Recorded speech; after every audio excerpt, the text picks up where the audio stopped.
Olá pessoal, hoje eu vou gravar um vídeo aqui explicativo sobre a história da psicologia ocidental, de como ela se desenvolveu desde o período da Idade Antiga,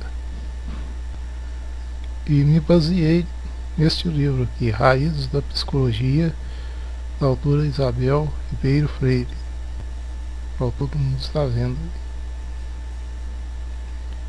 De início, eu quero falar que a psicologia ela veio se desenvolvendo desde a época dos períodos antigos, século VI a.C., e continua até os dias atuais com o desenvolvimento científico psicológico.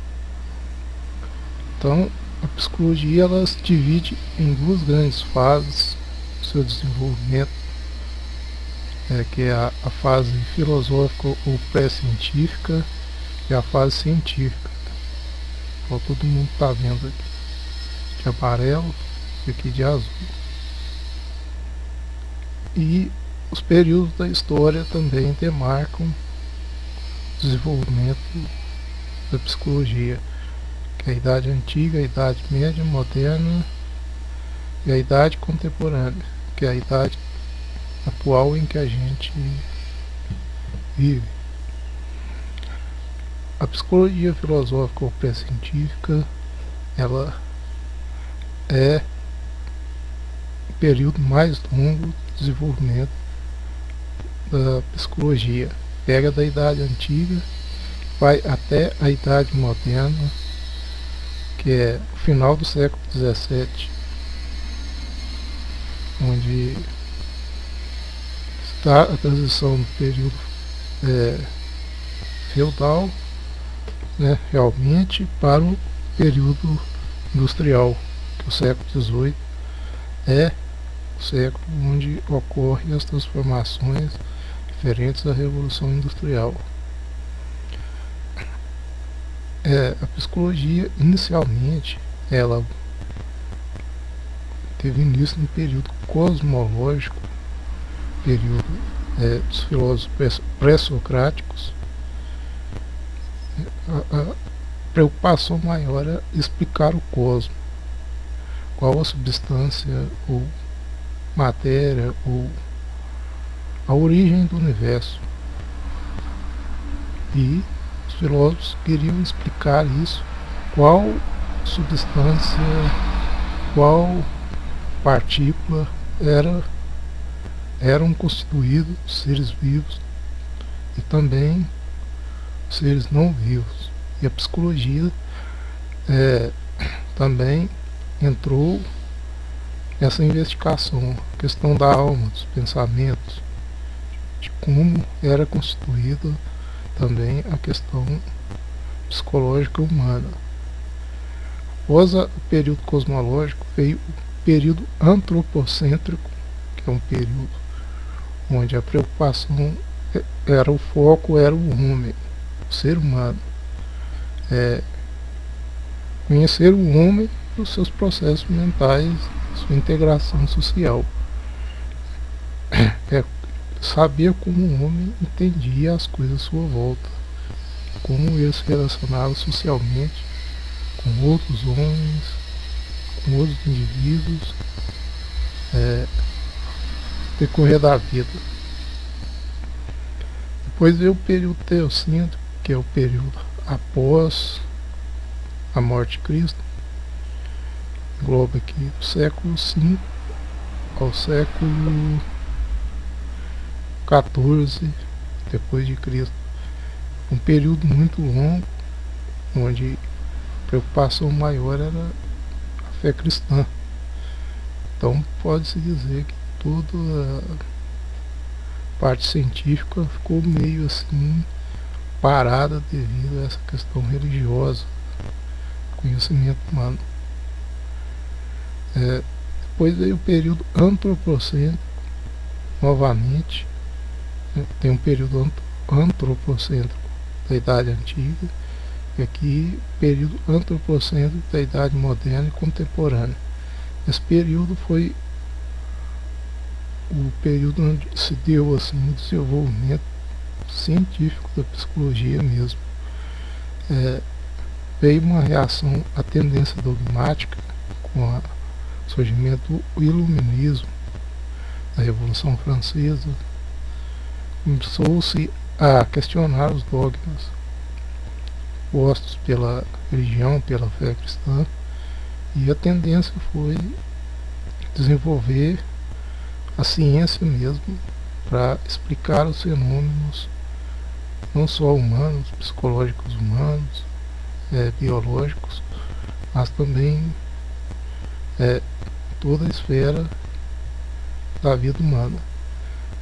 E em 1879 realmente nasceu a psicologia científica com a criação do primeiro laboratório de psicologia na Alemanha, em Leipzig, pelo psicólogo Wilhelm Wundt. E no final do século XIX ao século XX foi onde se deu realmente a reestruturação da psicologia nas linhas atuais que a gente tem hoje, que os psicólogos usam seus trabalhos, suas atividades. Aqui a gente vê um quadro mais completo. Período cosmológico aqui, a gente viu os filósofos pré-socráticos Tales, Heráclito, Pitágoras, Anaxágoras e Demócrito. Depois vieram os sofistas, que tinha como tema o que jamais se pode estar seguro que se conhece alguma coisa. Então era questão de questionamento das coisas à sua volta. O Sócrates mesmo dizia: como conhecemos, como os podemos conhecer, e consequentemente conhece-te a ti mesmo. Pois aí Platão foi dualista, punha a divisão entre corpo e alma, valorizava muito o mundo das ideias do natismo e a pedagogia da essência e existência. Outro psicólogo, outro filósofo importante foi Aristóteles. Um período antropocêntrico após o período cosmológico da Idade Antiga. Aristóteles, empirista, estudou muito a questão da memória,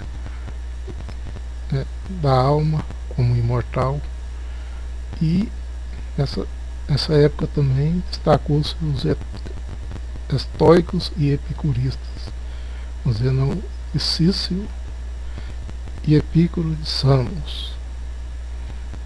Passando rápido, porque o tempo aqui é meio curto. Depois do período teocêntrico, nega a existência eterna da matéria, porque para a religião a matéria não tem vida muito longa, se dissolve com a morte, e põe em relevo a vontade, estudo da memória, potência e adeptos da essência. Se destacam que a escola patrística, com os padres, e a escolástica. A escolástica é um período de transição, assim, onde se buscou mais a questão da educacional, que realmente foco para a religião. Depois, entre o período teocêntrico e antropocêntrico, vieram duas raízes importantes: a raiz filosófica e a científica, onde se desdobrou o início, a base para o surgimento da psicologia científica e atual. A raiz filosófica se desdobrou em três áreas: crítica, associacionista e materialismo científico. E a raiz filosófica deu ênfase à questão da fisiologia, dos reflexos, da quantificação, da designação do método científico. Logo após, surgiu aqui as tendências isoladas, que questionou um pouco essa questão da psicologia de laboratório científica, que foi a psicologia do ato, fenomenológica, romântica e naturalistas. E surgiu laboratório de psicologia. Os dois psicólogos se destacaram realmente para a psicologia enquanto ciência foi Gustav Theodor Fechner e William Hundt. William Hundt, que é considerado o pai da psicologia científica, pois foi ele que criou o laboratório de psicologia, foi ele que desenvolveu a psicologia realmente científica e que se desdobrou pelo mundo todo na época. E as escolas psicológicas surgiram, que atuam até hoje recentemente na psicologia. O estruturalismo teve um surgimento muito forte, mas não se prosperou muito. O funcionalismo tem amplo destaque na área do behaviorismo, que é a ciência comportamental, experimental de laboratório, e a Gestalt também, que tem grande uso na atualidade, e a famosa psicanálise. Aqui estão alguns autores, não dá para falar de todos, né, os filósofos, autores de cada época. Só fiz uma breve revisão aqui. Quem quiser saber mais, é só adquirir essa obra aqui. Ela contextualiza tudo, fala tudo a respeito da história da psicologia desde o seu surgimento na Idade Antiga. Também indica várias obras para quem quiser ler, estudar um pouco mais a respeito do assunto. Obrigado.